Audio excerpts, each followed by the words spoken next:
heard they checking for me, no one checking on me, so I had to go run up a check. I got the message on me, ain't no flexing on me, my attorney gon' call and collect. Blessings on blessings for me, my successes only made them envious, they got upset. I had to put all their egos in check.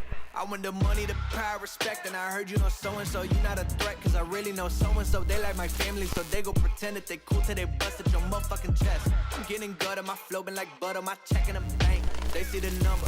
All of my haters feel one of two ways, really upset or they show some respect. I can't even think about it, I've been up, so read about it, no beat around it, straight to it, no ring around it. You coming for me, we'll see about it, we'll never see it when I get my feet up. 100 meters where I run the fee up, and go for ching and I'm on a pia. I had to re-up on a reel, so you stay the feeder, and put it back into the bit, cause I don't really need it.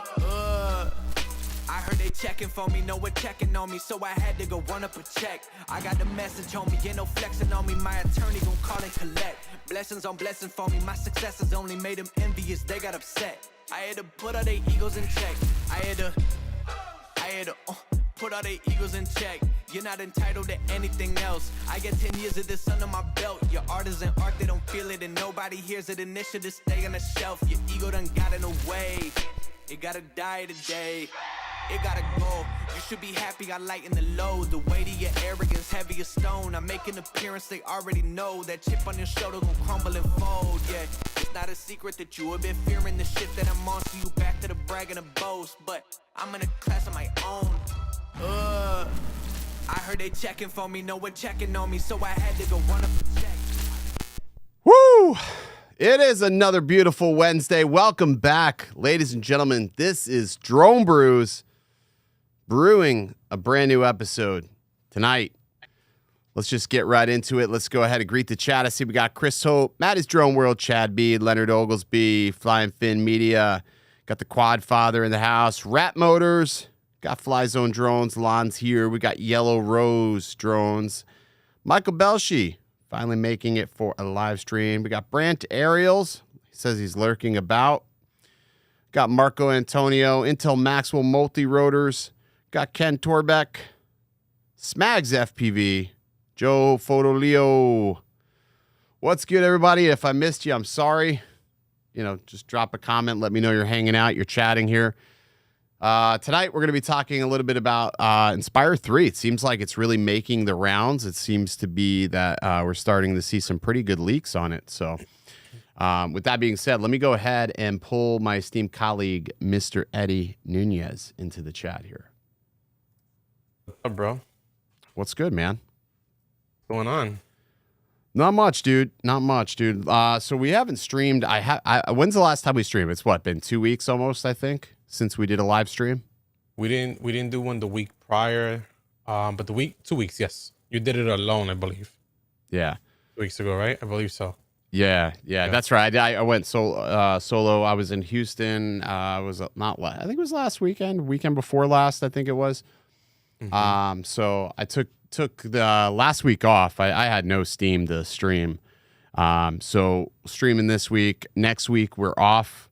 And actually, I think the week after that, no, we'll stream next week. We won't stream the week after that because I'm going to be in Lakeland for the Sun and Fun event. So they're having the fly-in, that big air show that they have. So I'm going to be out there working with Pilot Institute at their booth for the week. And then the week after that, I think we have the South Florida Drone Meetup, which is on the 1st. So, wow, that just covers the... No, I'm sorry. I take that back. I'm rushing it. The week of the 20th is my anniversary, so I'm not doing anything. Okay. Yeah, I'm not messing around with that. Not tempting fate, because that'll be dumb ways to die. I think you've commingled drone activities the last few occasions, right? Haven't you? Yeah, I sure have, you man. Bundled them? Yeah, I did a bundled event.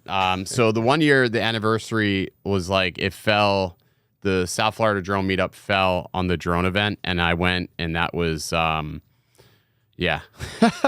I have had better ideas for an anniversary. So she wasn't mad, but she wasn't happy. So actually, yeah. So we're gonna stream.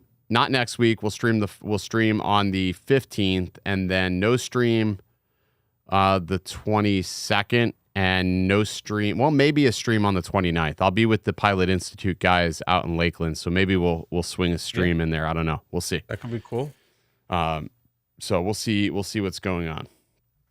So, but yeah. So Eddie, what's been new? You anything new in the world of Eduardo Nunez? Well, I've just been having such a great time testing the Inspire 3 for DJI. We're not live, right? You wish. No, I think we all wish. I have the box here. I have the box. All right, let me see the box, Eddie. Show me. It's the Inspire 3. Oh, Yeah, Inspire. What is that? What drone is that? What? This is the F11 Pro. How did you end up with this monstrosity? You don't see the resemblance here. Look at the Inspire. No, I'm not seeing it. It looks like a No? Parrot and Nafi. No, it's definitely Inspire grade. Oh, it's I Inspire tested grade. it. So what? Yeah. So what? How did you end up with that? Because I know you didn't go out and buy some Ruko drone. They actually sent me two. Ruko, I think is the name of the company. It reminds me of the TV app, right? Ruko, isn't it? Ruko? Yeah, Ruko. Yeah. Ruko, yeah. So they just hit me up. A lot of companies has been hitting me up, and I decided sure, I'll test it out. Their disclaimer up front is that this is not a DJI drone. This is a drone for beginners, and we want you to think about it as a beginner drone when you're showcasing it. So, I figured like it'll be a great drone to kind of like test out as a beginner drone, and then I'm gonna pass it off to my son because my son has never flown drones, right? So instead of letting him try my DJI drones to wreck, let him wreck this one pretty much. That's a smart way to go about it. Yeah. I get those emails all the time. They're like Amazon sellers. They want you to review like this super cheap. Like it used to be, what was the drone? It used to be the Bugs MJX, the MJX5, the MJX12, Yes. 13. Yeah. They used to want me to review them, and I'm just like, no. At first, like when when a channel's first starting out, like they'll fall for that a lot. Mm-hmm. They'll want but now I've gotten to the point where I will only review something if I'm really if I'm interested in it, or I feel like, oh my gosh, I actually would buy this, or I'm like, there's got to be some sort of, I got to get excited about a product to make to film it. Otherwise, I feel like it's just a job sometimes. Like when you're filming, what I mean? Like you just don't have the inspiration to film something. And then what I end up doing is I just smash it because the company pisses me off, or something stupid happens. They piss me off, and then I smash it. I use these opportunities as practice, right? Yeah, it is. That is a good way to look at it. Good for you. You're building a portfolio in a sense. And I keep passing it on. Yeah, I keep passing it on. Like the drone mask, right? Like my son walks around with that crap on watching Netflix, and he tried to sit at the dinner table the other day with the drone mask on, watching his TV show while eating. I'm like, no, take that crap off. Bro. That kid's on a different energy, dude. That kid's on a different energy. He's like, no interaction, just want to eat and watch. Just want to eat, but he's smart. Like, is it me or is he smart? He's eating. He's got the drone mask on. He's watching Netflix. He's hands free, eating. I don't know, man. Maybe he's got it figured out. I think he's got it figured out.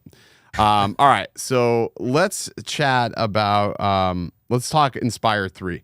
So it's making its rounds in the media as of recent. We've seen the schematics, the design schematics. We've seen documents leaking towards a possible upcoming release. The only thing I don't know, I haven't seen anything FCC related. Have you? No, I have not. I have not seen an official FCC, and I looked through the FCC database and I didn't see anything indicating Inspire 3. But let me ask you a question. You had the Inspire 2. Yes. Would you buy the Inspire 3 based upon what you've experienced and with the Inspire 2?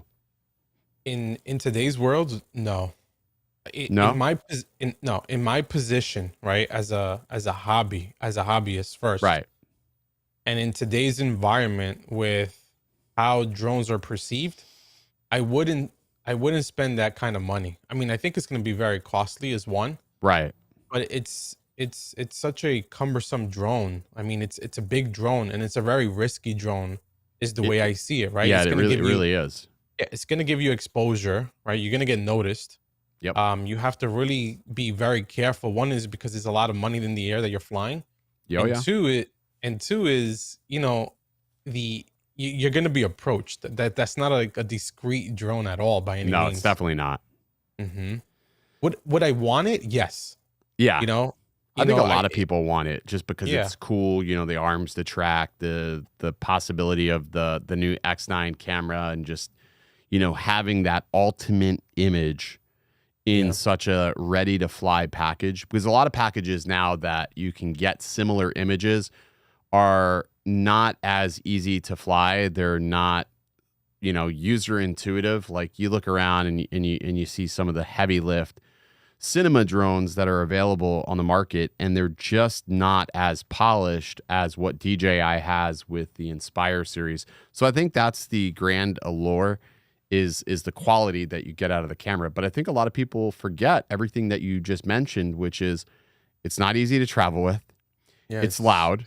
It's going to be seen, and it's going to draw attention. And then the fact there is the risk factor.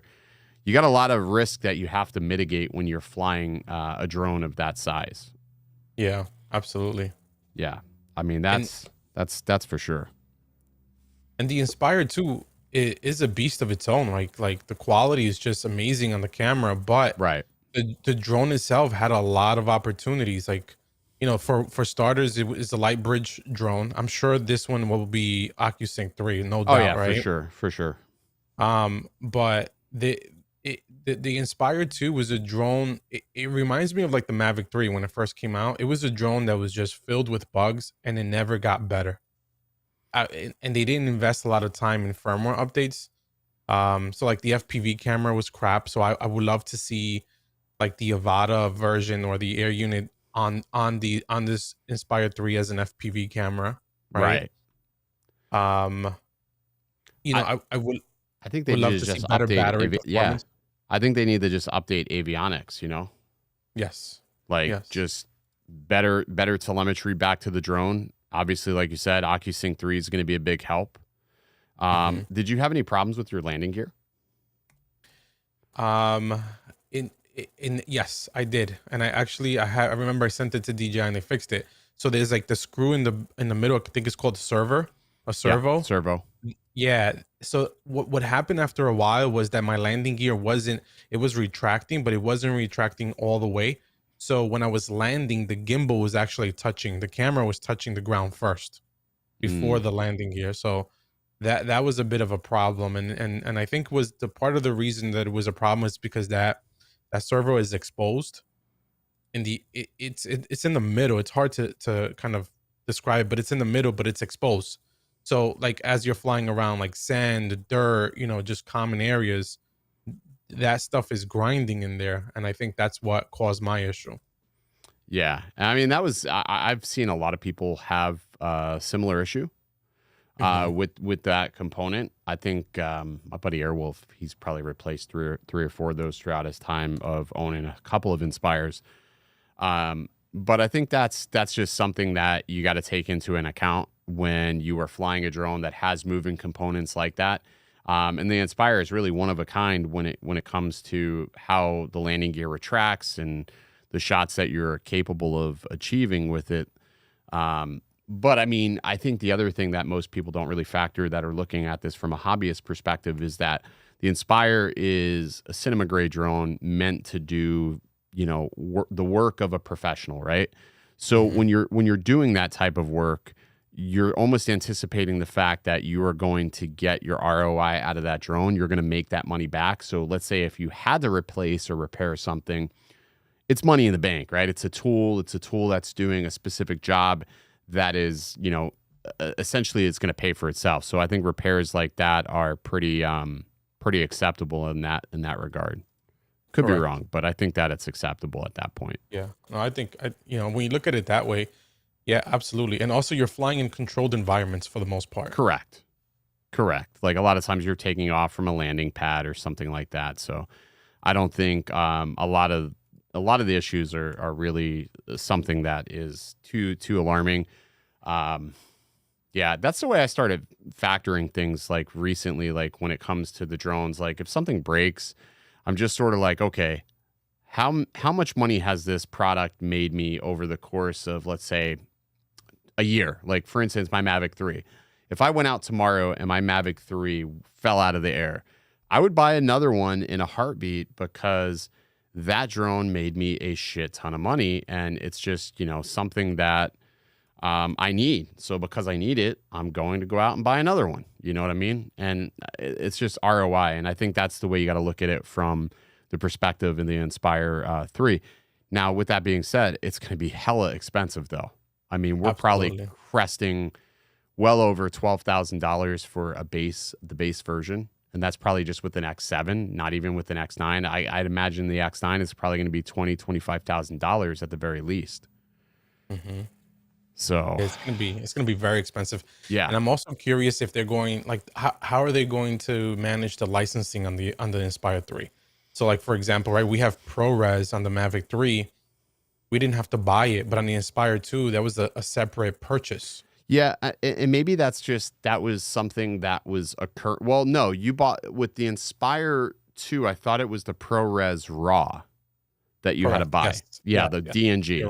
The Cinema DNG is what that had?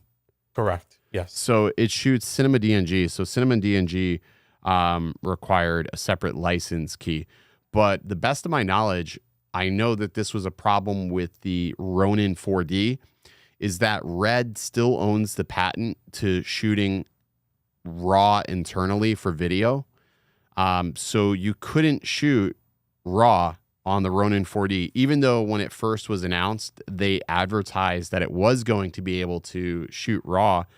And then finally, they haven't said anything else about it. Like, that's sort of went, and I think they're still locked up in a legal dispute with Red over that, which quite honestly, that's such a bullshit thing, because you have ProRes RAW, which is so different than Red RAW.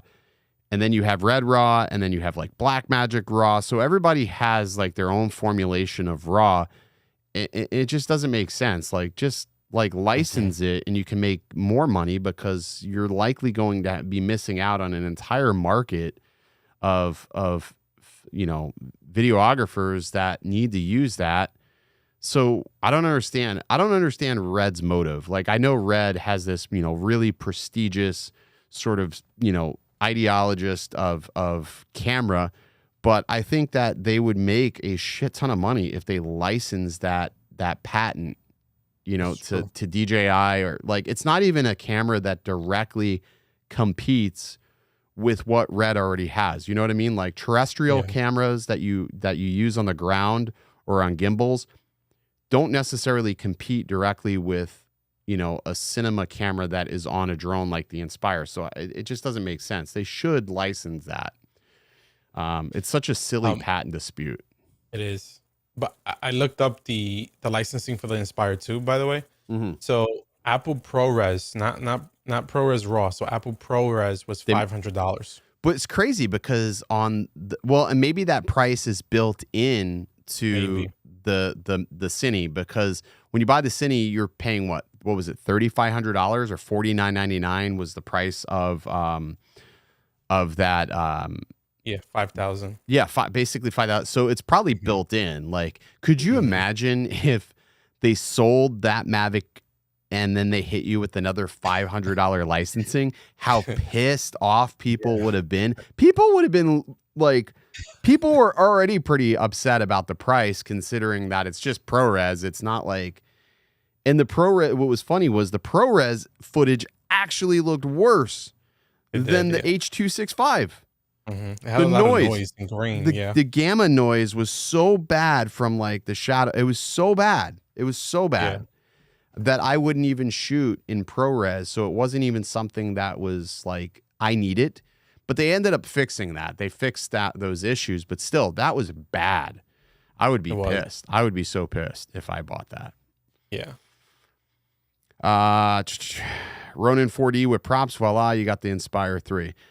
Yeah, sort of. Well, I mean, that's basically what they're going to end up doing. They're going to end up putting that camera is basically going to be transferred over to the Inspire 3 whenever that becomes available. I, for one, am pretty excited about it. I will likely end up buying an Inspire 3 just for the type of work I do. I can not have to use my cine lifters as often for certain client work. It's so funny. A lot of times you get hired by a client and they want you to use a cine lifter like you would a GPS drone, just because you can get that cinema grade quality out of, let's say, a Red or a Sony camera or whatever.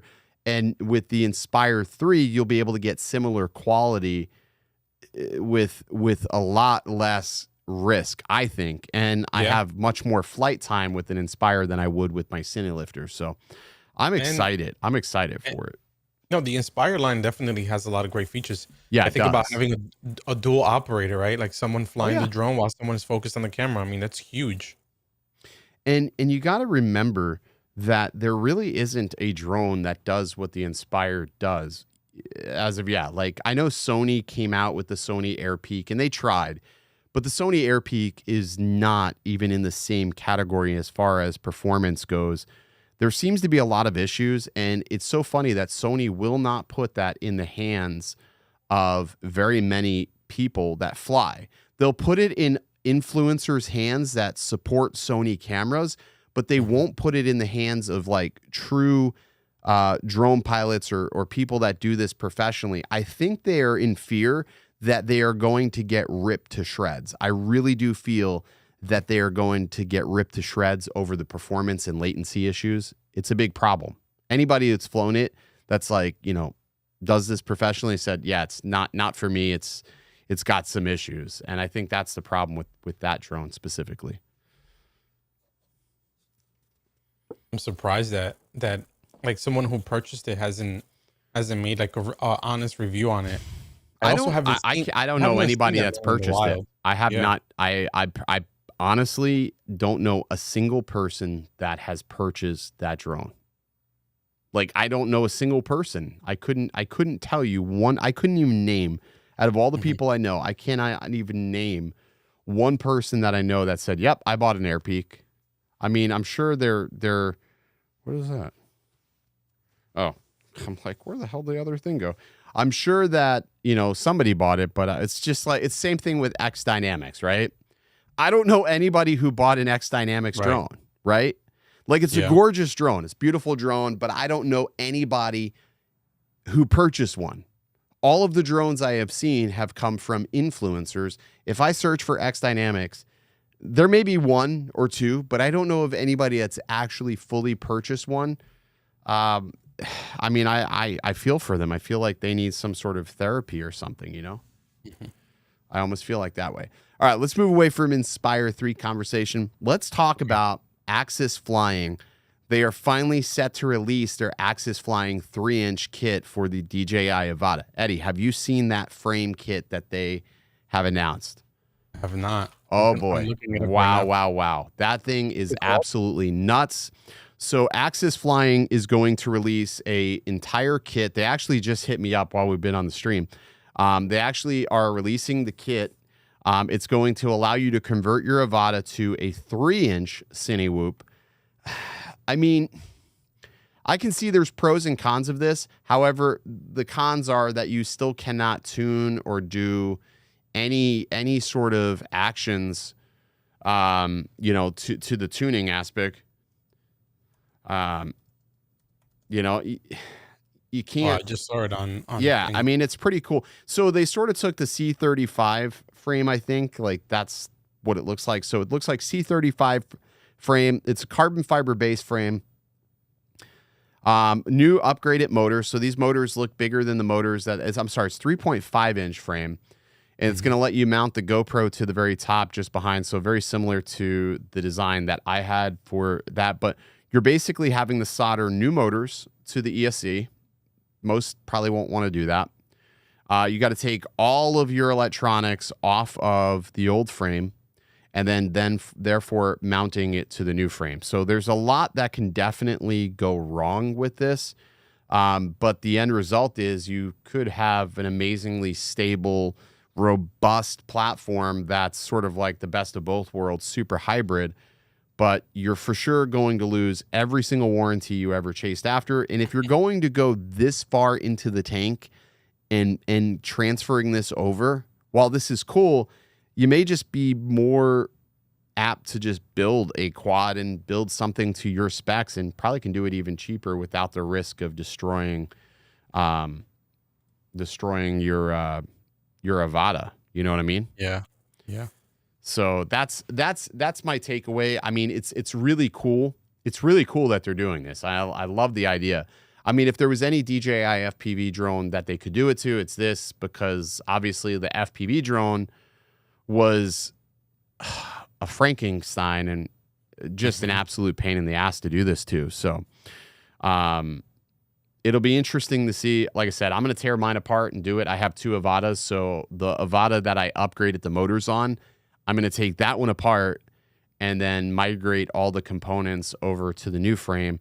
I don't know how long it's going to take. I figure, what's the worst that can happen? I completely trash it. Well, we have a backup. So, yeah, looks cool.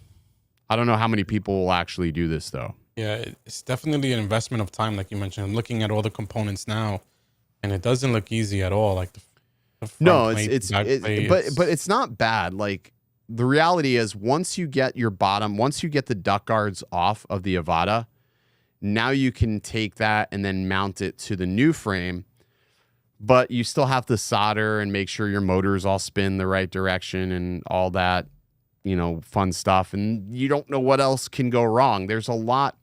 I think that there's more risk than there is reward in this instance. And again, the vast majority of people who bought the Avada, they bought the Avada because they don't want to have to build a drone. They don't want to have to solder. They don't want to have to do any of those things that this is making you do. So they're then therefore going to have to go out and look for somebody that can do this. Now, it's fantastic for the guys that want to offer this as a service to swap the frames out for people for a charge. Yeah, sure. But at that point, like literally you spent $600 on this GPS Avada. Then you're going to spend like another $150 or whatever on this kit. It's probably more than that because you have 4 motors plus the frame. I bet you it's like almost close to $175 for this kit. And then you're going to have to pay somebody to put on it. So now at the end of it all, you're almost at a $1,000, $1,200 drone that you still have flight restrictions on.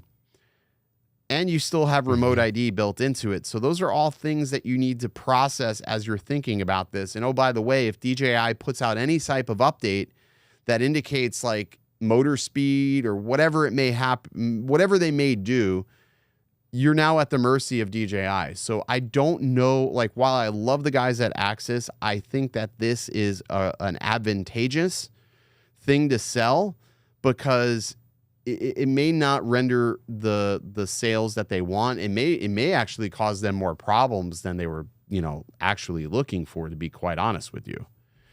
So that's something to factor. Yeah, that's definitely something to factor. I don't know. I'm still gonna do it. But I can firmly say, before I even do it, it's not going to be worth doing. I'm just doing it because I want to see what it does. But I will definitely say it's not like even the motors. When I put the motors on, I'll be completely honest. The motors are cool. They're great. It wasn't worth it for the minimal marginal gains that you got off the Avada. It turns out I fly my unmodified Avada more than I fly the modified Avada, which is sort of ironic. So I don't know. I think I would just rather leave it alone, to be completely honest. That's just my opinion on it anyways. What do you think, Eddie? It makes total sense. I mean, like if you're spending the kind of money that you are to buy an Avada, like you mentioned, and then you're risking it all by doing this, like you might as well just build your own Cinelifter. I mean, not Cinelifter, Cinewhoop, or buy one that's already pre-made. Like, there's several out there. Yeah, that's my thought on it. Yeah, I think you'd be better off buying a pre-made drone. Yeah, and they're advertising it. I guess the selling point is the GoPro, right? Like it's almost like you're saying that this will now be able to handle a GoPro, but that's the thing. The Avada can handle a GoPro. I've already proven that time after time. And shit, when I did that BMX video, when I was chasing the guys on the BMX bikes, let me tell you, that day we had just got over a pretty nasty cold front, and we were still experiencing very high, heavy winds. and the winds were gusting like 25, almost 30 miles an hour in some instances. And I was still flying it, chasing after them with the full-size Hero 11 on top of the Avada, and it was fine. My flight times were diminished quite heavily, but I was still doing it, and it was fine. And the drone's fine. So I don't know.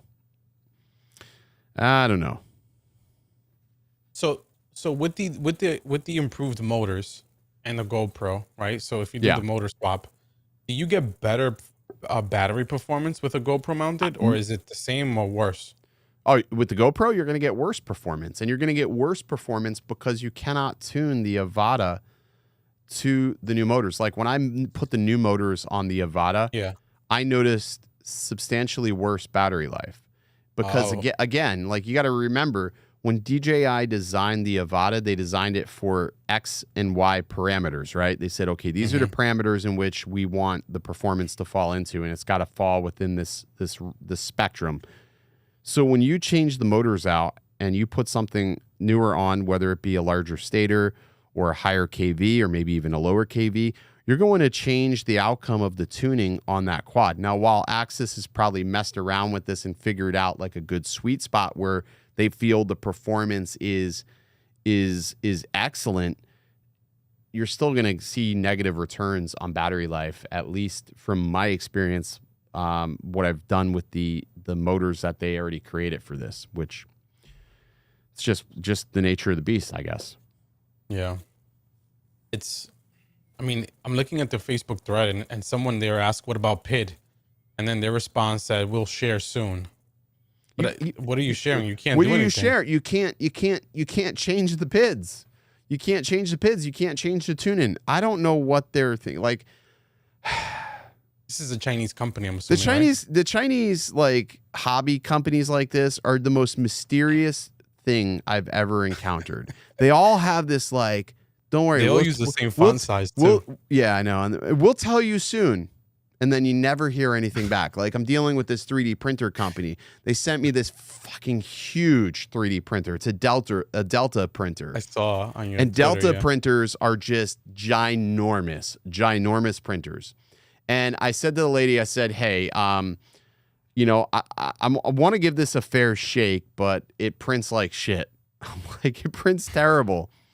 And I'm like, she's like, well, are you using our new slicer settings? And I'm like, yeah, I'm using the brand new Cura. I'm using your settings. I even downloaded some user tuned profile settings for Cura, and it just prints like shit.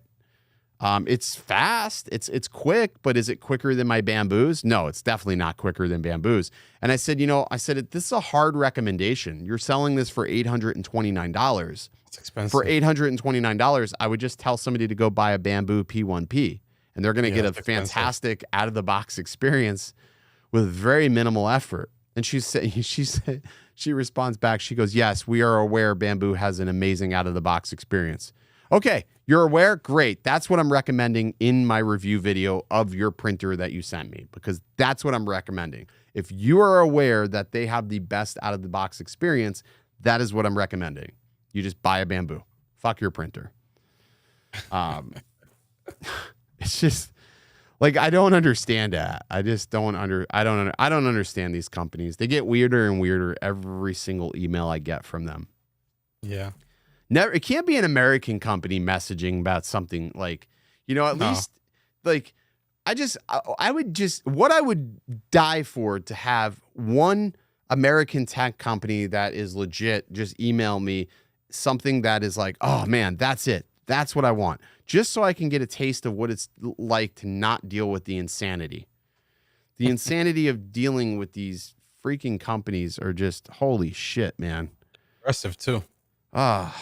It's very aggressive. They're very aggressive. They want timelines like, so that e-bike, I got that KBO Flip. It's a cool bike. I've been riding it back and forth to the office on the days that I don't do any photos or I'm just working in the office.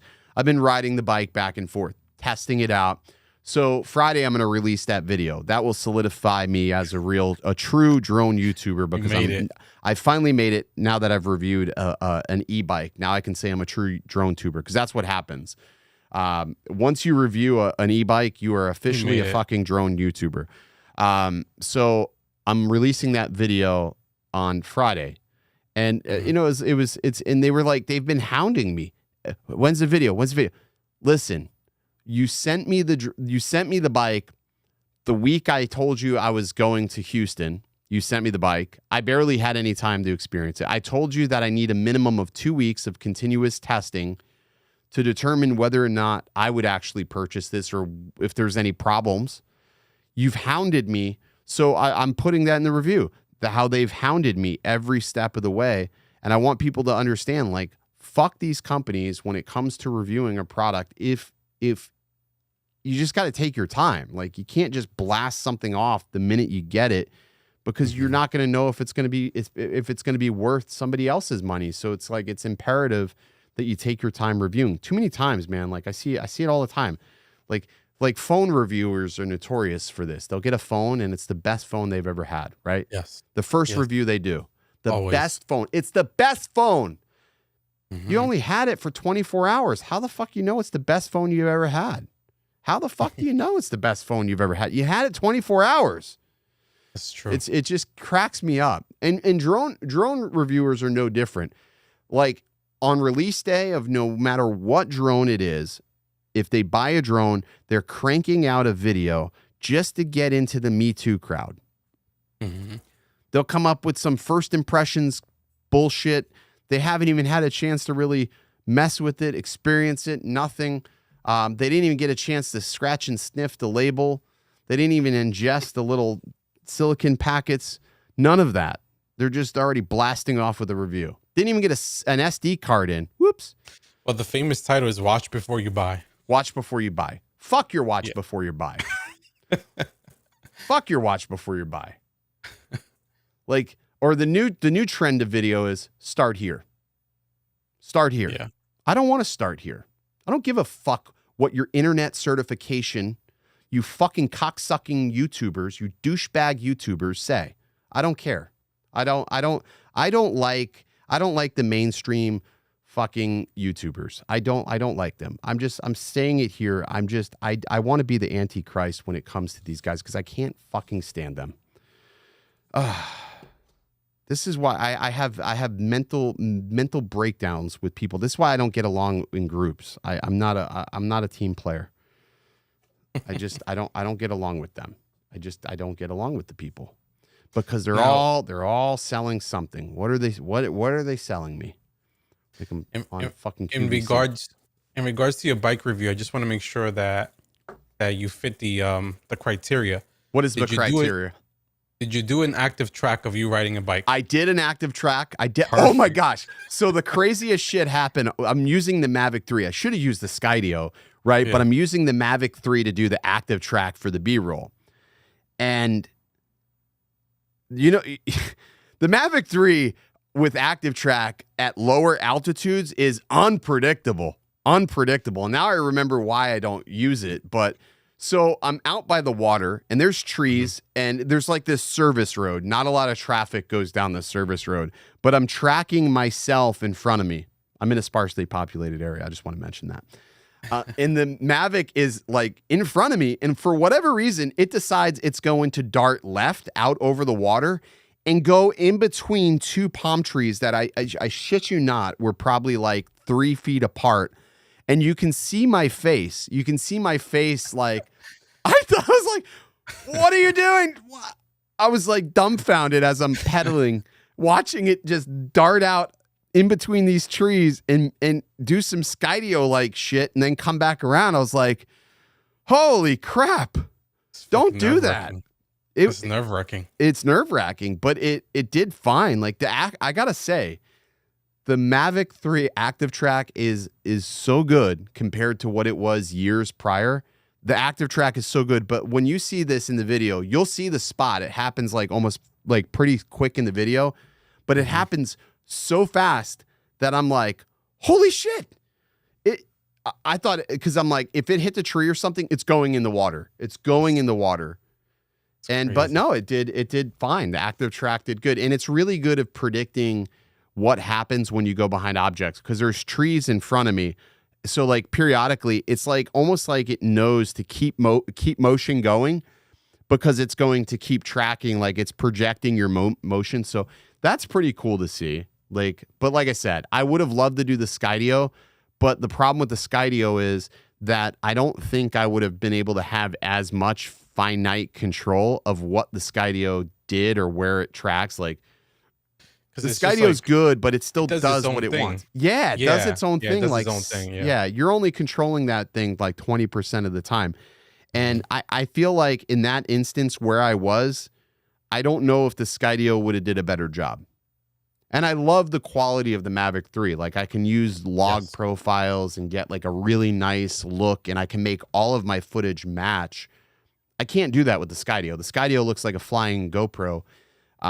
Which, I mean, some people like that. I'm not for that, but I don't feel like the Skydio would have been winning like in the area I was. At least the Mavic, I can set it out and then I can zoom in, use that telephoto lens, and still active track myself. Keep the Mavic 3 at a distance, but then zoom in on myself. So I'm still tracking myself, but I know that it's in a safe distance away from people, cars, and it's still tracking me using and I'm getting like a nice parallax to the background because I'm zooming in. You can't do that with the Skydio. So, point to the Mavic for being able to do that. So cool. That's a good point. But yeah, I was really impressed with the tracking capabilities. The latest update's just phenomenal and it's just good. I wish that the Mavic had like a little handheld controller though. Like, wouldn't that be cool? So if you're going to do tracking or something where you're riding on a vehicle, you have like a little joystick, like not like the Motion Wanker. I mean, it could be like the Motion Wanker, but not a Motion Wanker, like a GPS module, like a GPS, like a hand controller, like the beacon, but yeah, like the beacon, I guess. I want like a beacon, but not like a wanker. Yeah. Give me something in the middle. Idea. Give me something in the middle so I can track, because like using the smart controller, I have a mount. I have a mount for it, but it's such a big piece of equipment, and it's like, you got to sling it over. I use my love handles. I throw it over my shoulder. Okay, that's great. It works. It's over my shoulder, but I would love something less obtrusive or a little bit smaller that I can just hold in my hand and like immediately hit pause or something, or I don't know, something like that. That would be cool. Yeah. But yeah, Skydio is too erratic. I feel like the Skydio has gotten with the rabbit ears or whatever, like the Skydio Plus. I don't feel like it tracks as well as the first generation Skydio.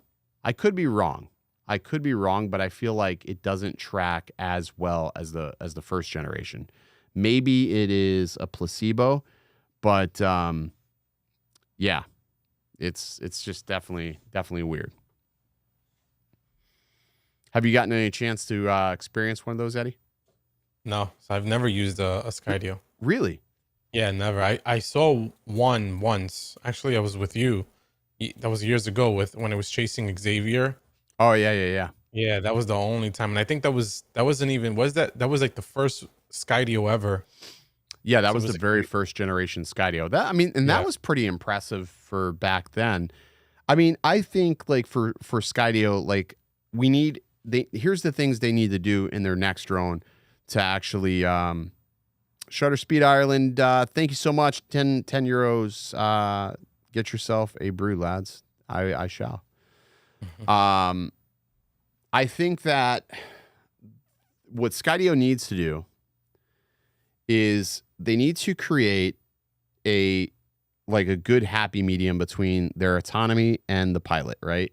But more importantly, we need a good camera, right? Because the shelf life, I feel like the shelf life of the Skydio 2 has been exceeded because the camera is such garbage in comparison to everything else that's on the market. Like, let's be real. The Mavic 2 Pro had a better camera than the Skydio 2. The Air 2, not even the Air 2S, had a better camera than the Skydio 2, right? Had a better camera. Yes. So, and you're still selling this, and you had an opportunity to upgrade that camera, but yet you put these rabbit ears on there. And I mean, I get it. Their focus is obviously not consumer, but still, like you're charging, you're selling this product that's been out for several years now to your consumers. it's time to update it and put out a drone with a reasonably good professional camera. If you want to be considered for all things, like you're the only American company right now that's producing a drone that's worth a shit. If you look around the US, there are no manufacturers that are producing a drone that you would say, okay, I would buy that. The Skydio is the only US manufacturer that I would say, yep, I would buy a Skydio. If that was the only drone company, if somebody put a prop, if somebody put a toroidal prop to my head and said, I'm going to spin it, and you have to choose Autel or Skydio, I would choose Skydio over Autel every single time. If they were going to put a 3D printed prop to my head and threaten to pull the throttle, I would buy the Skydio every single time over the Autel. Just saying.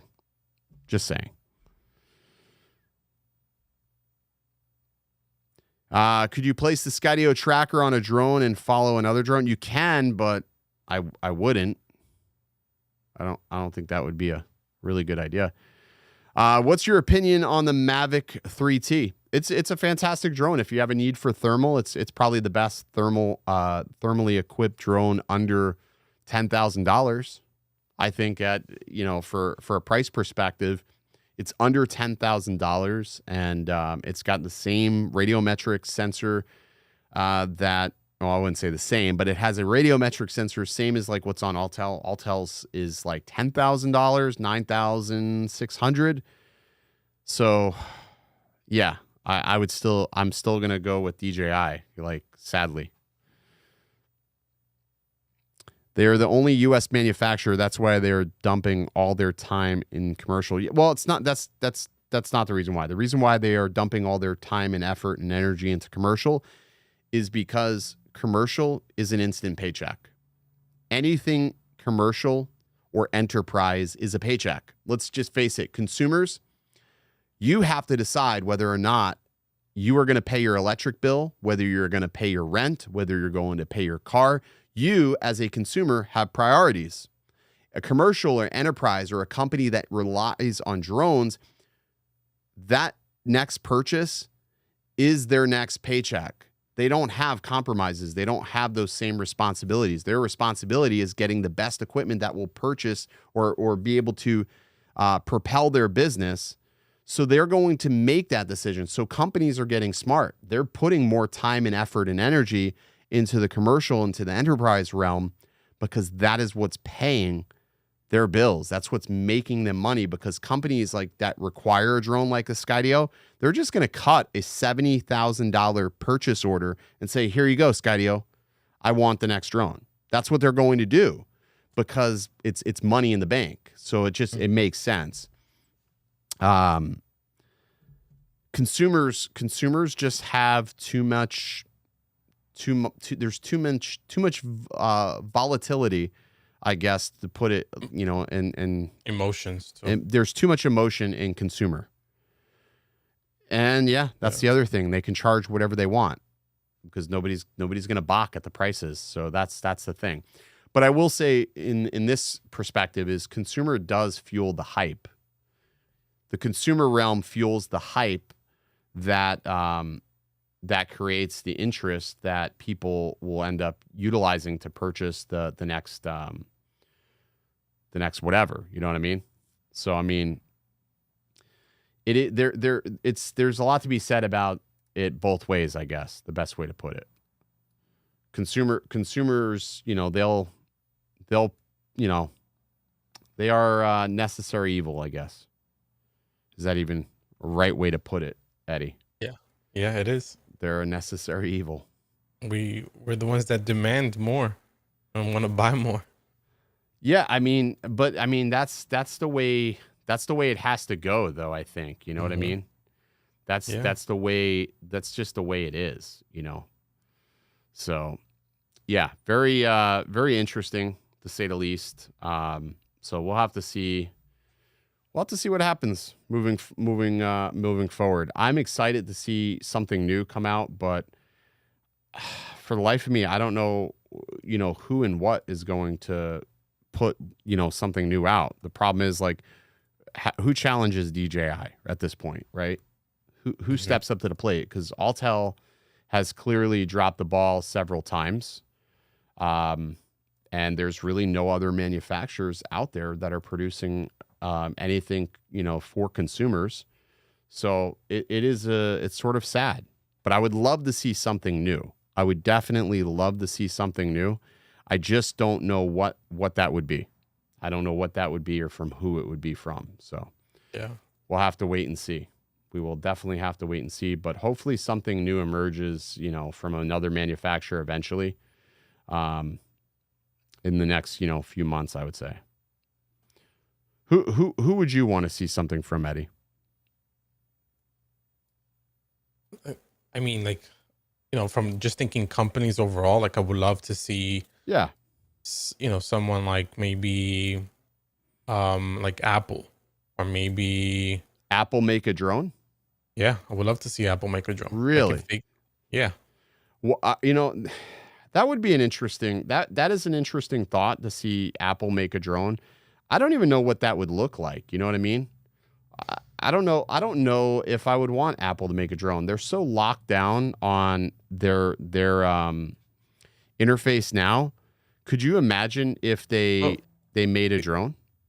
It would sort of be the same like DJI, right? Like we're locked into their ecosystem. Sure. Yeah, we are locked into their ecosystem, but I feel like there's still a little bit of play. There's still a little bit of, I don't know, leniency, I guess the best way to put it. I don't know.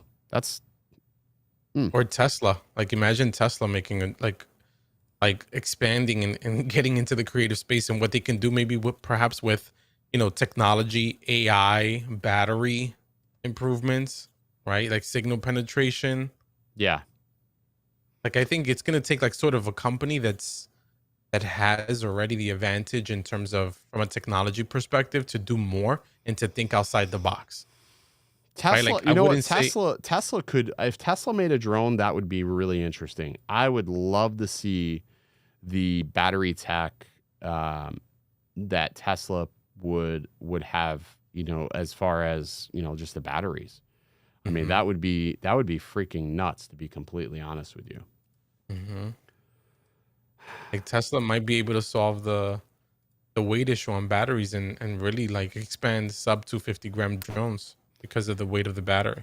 Yeah, but did you see that thing that Flight Test put out that they're trying to get them to increase the weight of? Yes.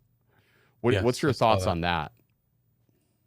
I think it makes sense, right? I think when I heard the explanation of why they're doing it, it's the way that 249 grams was measured there was like a scientific measurement as to why. Yep. So I think technology has evolved in a sense where we can expand on that. I agree. On that theory.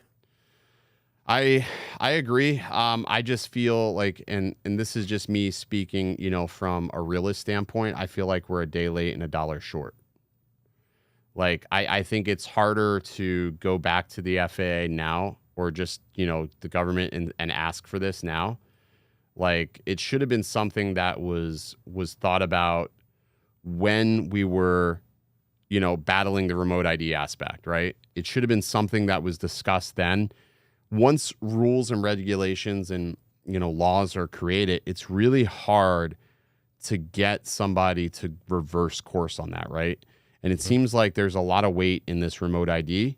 There's a lot of weight in what the FAA has found in their research. So to get them to reverse course, I think maybe a little bit of an uphill battle. I'm not saying it's impossible, but people would have to move rather quickly, right? We would have to move quickly, and they would have to have enough data to overturn that to make the law, to make that regulation change. Just from a realist perspective.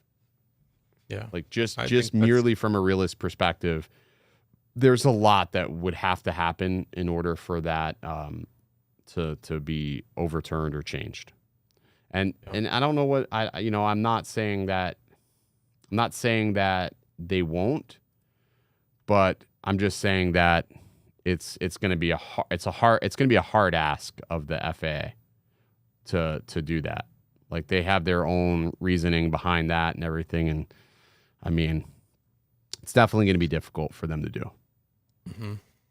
But I see the I'm FAA for as it. such like an old school branch in the They government system that they they're really they're are, man. opposed They're to change. so archaic. Like I didn't Yeah. realize how archaic it all is. Like the whole thing is just super archaic. Like just aviation as a whole, the way they communicate and the way things get passed down, it is super archaic and old. Like I'm not gonna lie, like it was sort of eye opening, being able to go on that flight this past week and just see Yes. how, the chatter between air traffic control and pilots.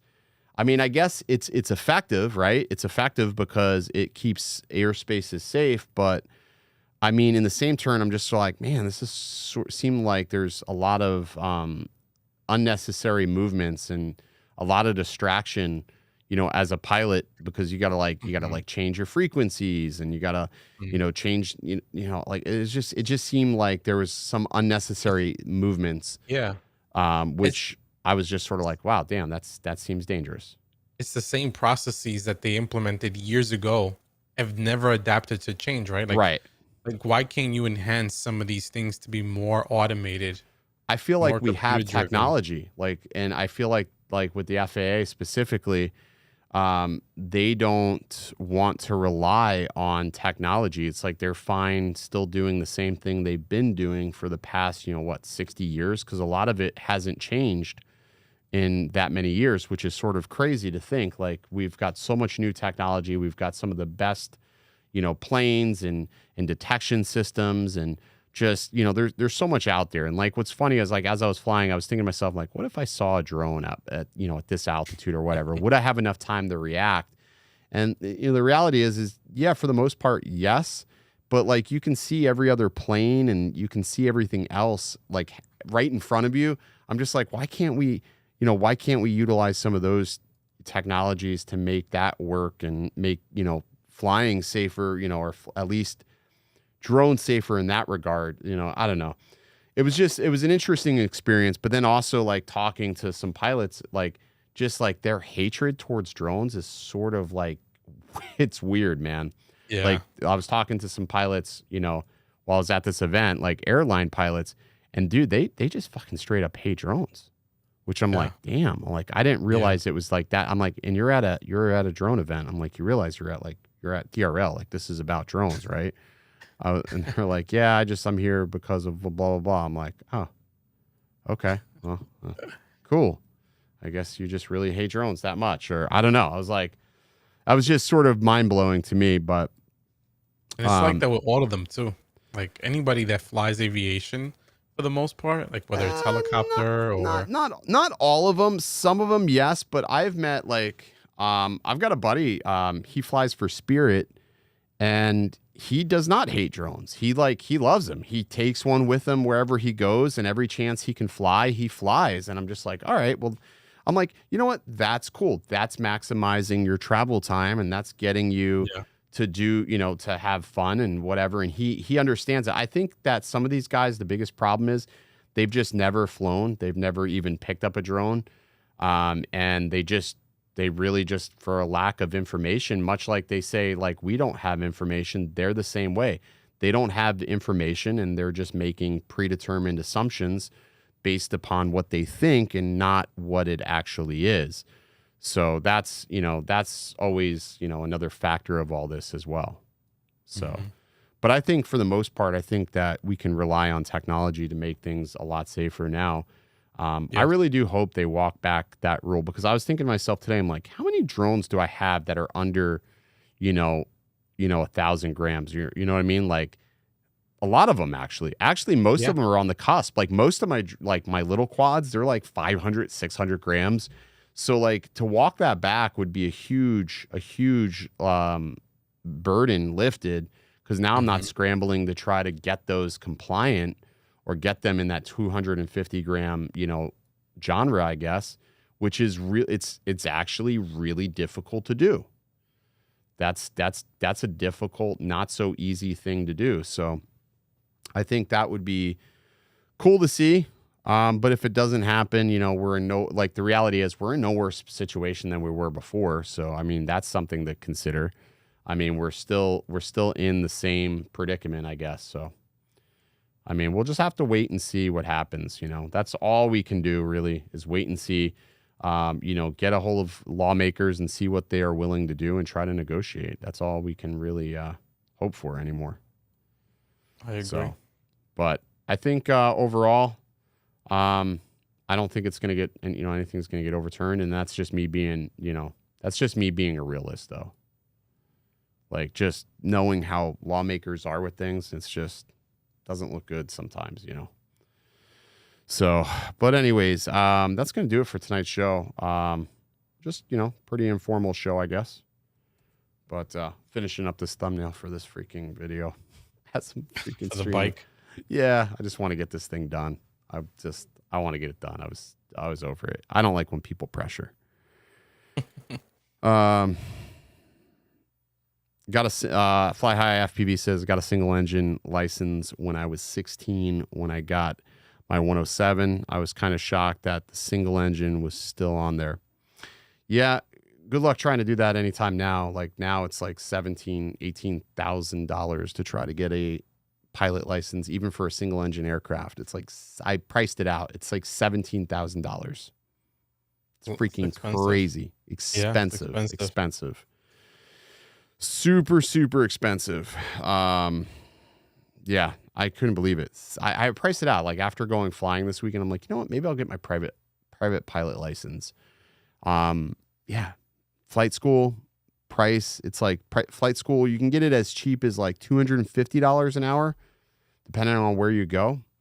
But it can be as much as $500 an hour, which I thought was pretty sick. And flying overall is very expensive, right? Like the cost of fuel to land, the airport's fees. I'm sure it's an expensive experience as well.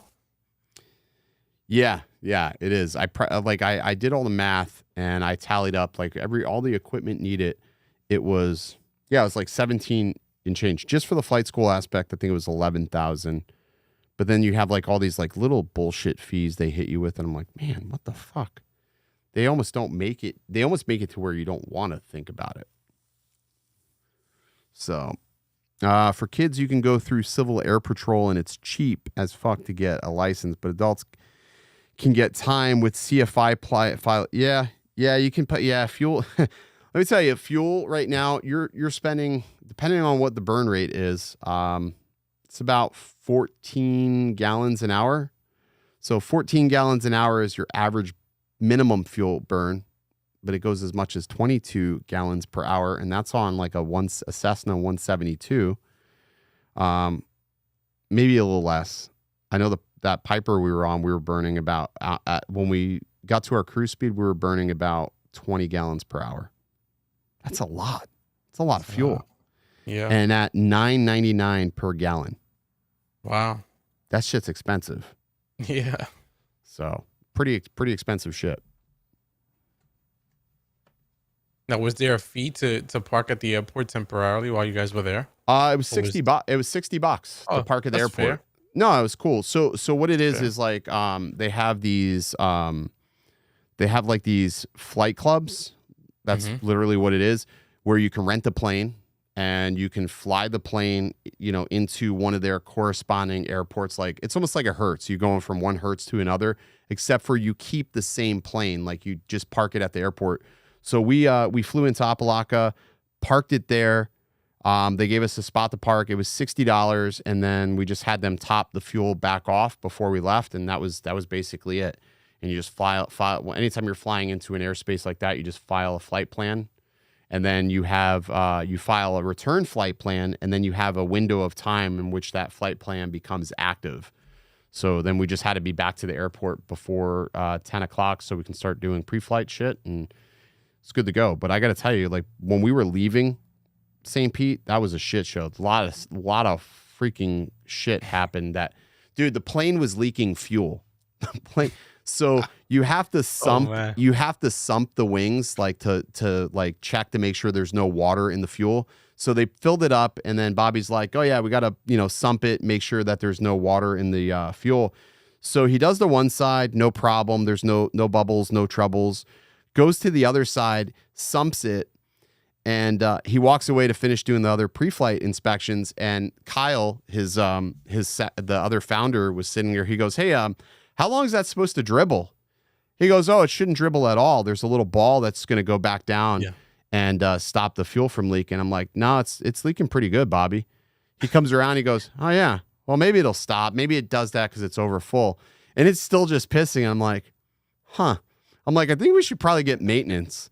So maintenance comes and they're like, "Oh yeah, it shouldn't do that. We got to replace the little sump drain." So I was like, "Oh, thank God we figured that out." Could you imagine going down there and having one wing leaking faster than the other? I mean, we would have had plenty of fuel to make it, but it's just the fact that it was leaking. Like, that's just a waste of money. Yeah, such a waste of money. But yeah, is definitely a pretty cool experience though overall. I'm glad I did it because it answered a lot of questions that I had. But it was just a lot faster than driving. Like, I would have lost my mind with Miami traffic. We would have never made it to everything that we had to do. We were already late as it was, getting to the event. Well, I say late. We were on time for the event, but I was late for the media side of things, like to be able to sit there and interview and do all the pilot stuff that I wanted to do. I was late for that, but we made the most of it. But DRL's events, man, they had like this area for, like, they have this VIP area. They had so much food. It was insane. Dude, I was like, I had a backpack full of Cracker Jacks, dude. Like, I left, like, they had like free Cracker Jacks. Dude, I had a backpack full of Cracker Jacks. I was leaving the stadium with so much freaking snacks, candy, food. It was so awesome. So I definitely would love to go back to it. And just the production is nuts, man. There's so much shit going on behind the scenes.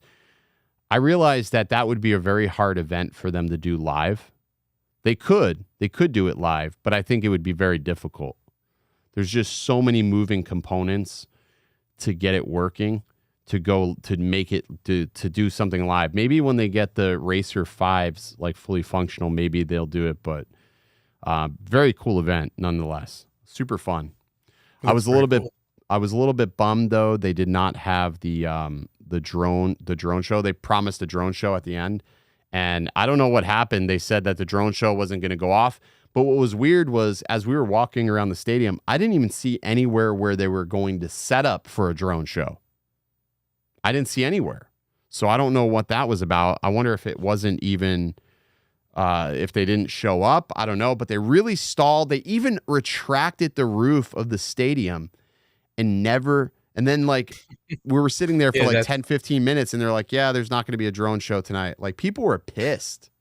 Sounds like something went wrong there for sure. Yeah, but I just don't know where they would have set that up. Like, usually there's an area like a parking lot or something where that's set up. I didn't see any of that. So I don't know what happened, but whoever they had hired to do that drone show should not be doing drone shows.